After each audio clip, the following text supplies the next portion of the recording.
Het Cambuurjournaal wordt mij mogelijk maken door bouwgroep Dijkstra de Rijsma, KKFH Kozijnen en Vieda Vermogensbeheer.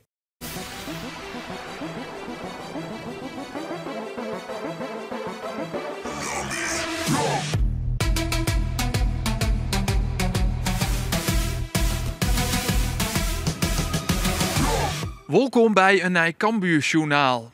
De Leeuwarden werk je ta naar de wedstrijd in de Graafschap. En dat is een concurrent in de strijd om het tweede plak. Een wichtige wedstrijd dus. En wat dat onbelangrijk, koel Cambuur de onrest van deze week eens net broeken. Want onrestig, dat wie het. Verder de Jong is veromzet vanuit de eerste selectie naar de beloften. Er is wat gebeurd. Werd ze in de selectie geheimzinnig oerdoggen. Cambuur wilde niet hoe sissen. En er waren 6 opties van in de contracten net luchten. Dat betekent dat spelers als Jeremy van Mullum, Gabi Kaskili en de beide keepers Brett Minema en Daan Reiziger in principe na dit seizoen voortgaan bij Cambuur. Er wie dus wel wat te managen van Henk de Jong. Ja, dat gebeurt bij elke club. Dat won het eerst steeds dat jongens voortmat al jaar, maar dat mag voor 1 april opzezen. Ja, dat verneemt even in een dag. En dan, maar dan mag zelf als trainer en een staf. Maar dat Jolt en ik even voor mij, dan moet ik eventjes aan de bak. Maar dat is een ding, dat jouwt dan de directie aan. En ja, dan is er ook een rol voor mij om dat weer in goede baan te leiden. Want ja, we zijn met iets moois bezig. En dat moeten we goed afsluiten. Morgen zit het hele stadion vol. De meeste mensen die ooit west binnen in het Kooistadion. Ja, dan moeten we net versloeren laten door dit. Hier is dus in die zin deze week wel wat meer te managen. Machtig. Dat is correct mijn ding. Dat vind ik mooi. En ja, ik dan show vanmorgen hoe de vonken rauwvleen op de training. Hoe plezier dat de jongens hebben. Ik de jongens die dus dat jet hebben. Ja, dan denk ik, goh, wat een mooie baan. Hè? Als je naar de stand joggen, dan hoeg je het belang van de wedstrijd in de Graafschap net uit te lezen. Het is een duel waarin het een kwestie is van onjekje bij de promotiestrijd of voor eerst oorjekje. Wat dat onbelangrijk is het positief dat Henk de Jong over een fitte selectie beschikken kan.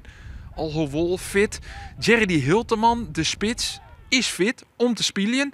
Maar helemaal fit van 90 minuten, dat is er nog net. Ja, ze zijn nog niet topfit, maar al een stuk fitter dan dat ik hier binnenkom. Dus dat gaat elke week beter. En hoe meer minuten ik maak, hoe fitter ik word. Normaal gesproken heb je een voorbereiding en dan werk je 6 weken om topfit te worden. En nu moet ik gewoon de voorbereiding eigenlijk in het seizoen doen. Dus we moeten extra meters maken dan dat je normaal doet als de competitie is begonnen. Zo, hij is nu eigenlijk meer bezig om fit te rijden, om de trainingen wat rustiger te doen en dan de wedstrijd te pieken. Maar ik vind juist als trainer het weerstand, maar ik de conditie te verhogen. Werd in de wedstrijd, om mij het eerst maar 50 minuten. Maar dat we daar stap mee maken gaan. Dan komt er in zijn kracht. Hij moet het werken, hij moet sprinten, hij moet rennen, hij moet diep gaan. En daar maar we winnen. Nou, dat vindt hij zelf ook mooi. Dus dat is leuk, dat herkent hij zelf. Ja, zeker. Je moet er nu gewoon wat extra meters maken en wat meer dan de rest. Die zitten nu eigenlijk meer in de fase dat ze fit blijven. En bij mij is het dat ik extra meters moet maken en meer minuten moet maken. Nou, dan kan hij dan maar beginnen, want hij zit in de basis. Jerry Hilterman hield ik voor Galvez, die zijn plakje voen het. Voor Sturla Ottersen, die het op Rjoks acteren mooi. Afijn, verder binnen het bekende namen, want Henk de Jong streeft naar verstigiet. Dit is de outtrap van de Graafschap in de wedstrijd in een kooistadion dat nog nooit zo vult west had. 14.230 mensen zitten er naar deze wedstrijd te zien. De wedstrijd die, hoe zal ik het zeggen, onder het begin afficheerd werd als de wedstrijd van de dood of de gladiolen. Want waar wint, die jekkert on. Wat verliest, die jekkert on. Dit is Sturla Ottersen op avontuur. Al in de eerste hele minuut van de wedstrijd. Het schotje maar links treft geen doel. Maar het is toch een aardig signaal van de verdediger van Cambuur. Maar gaandeweg die eerste minuten van de wedstrijd werd duidelijk dat de Graafschap een uitermate stugge ploeg is. Dat om te beginnen. Maar ook een ploeg die als het kind de onval wel weer te ziek. En dit is Arjen van der Heijden. Arjen van der Heijden, die kennen we van Sportclub Heerenveen. En die kan maar in, en die kan maar in, en die kan maar in. Ja, en die zit er maar eens. En dan mist de keeper ook nog, Paul Jansen.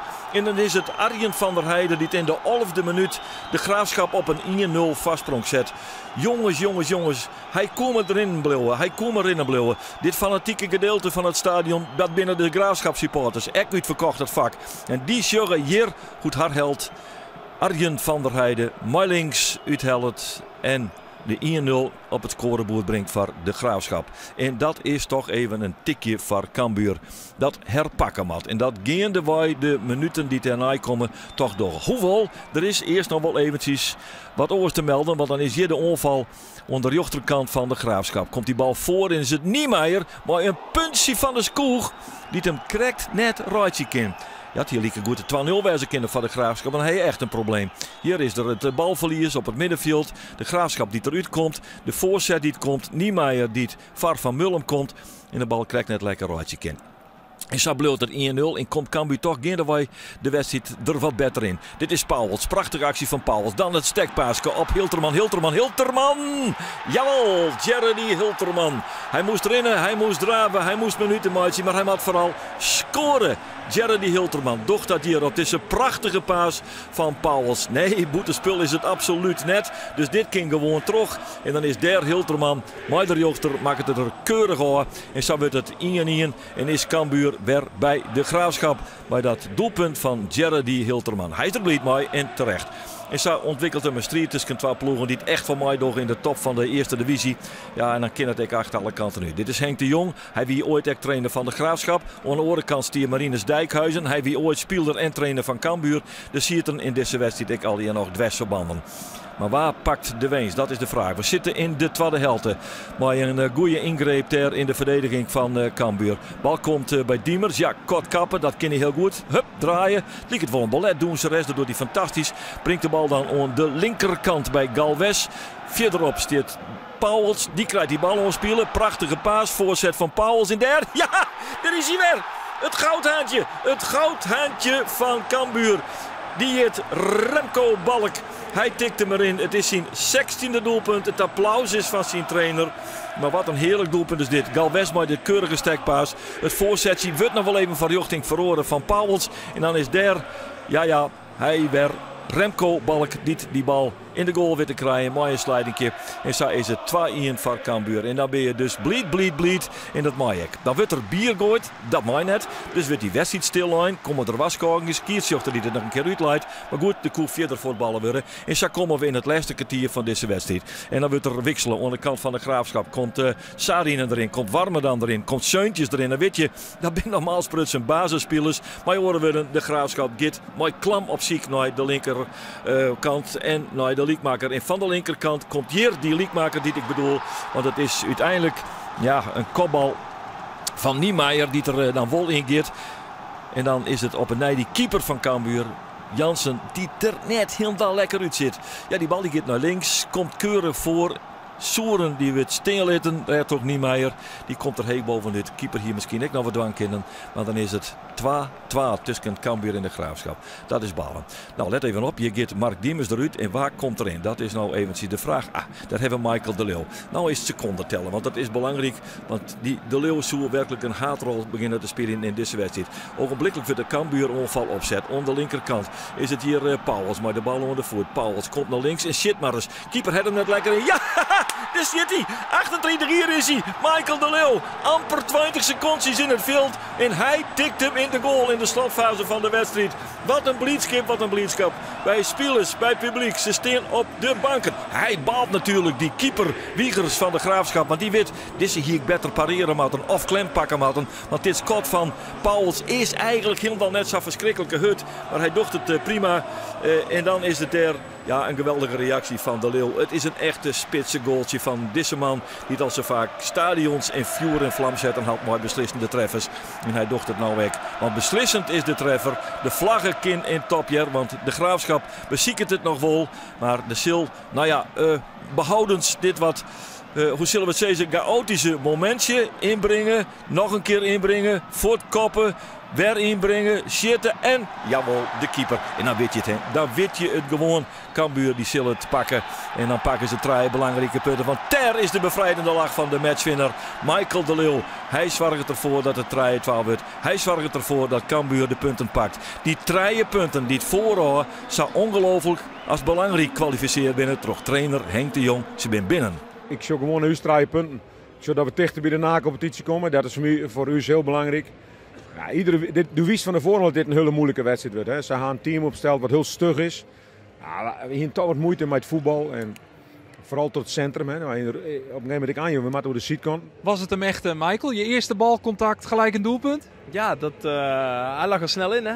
Ja. Nee, ja, het is wel lekker om dan zo gelijk belangrijk te zijn.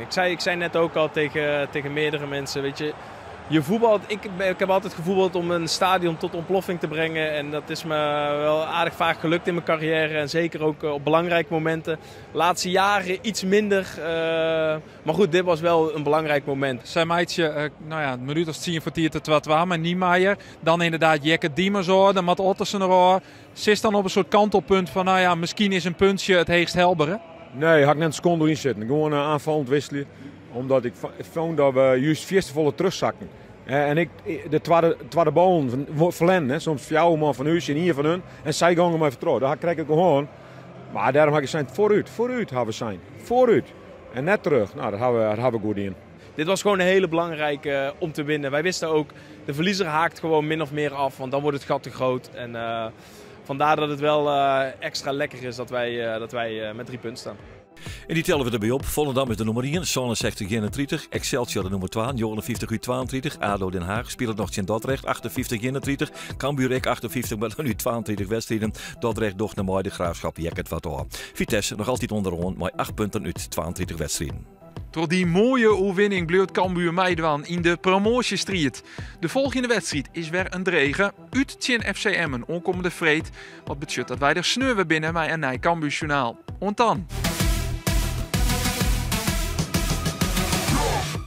Het Cambuurjournaal waar mij mogelijk maken toch bouwgroep Dijkstra de Rijsma, KKFH Kozijnen en Wieda Vermogensbeheer.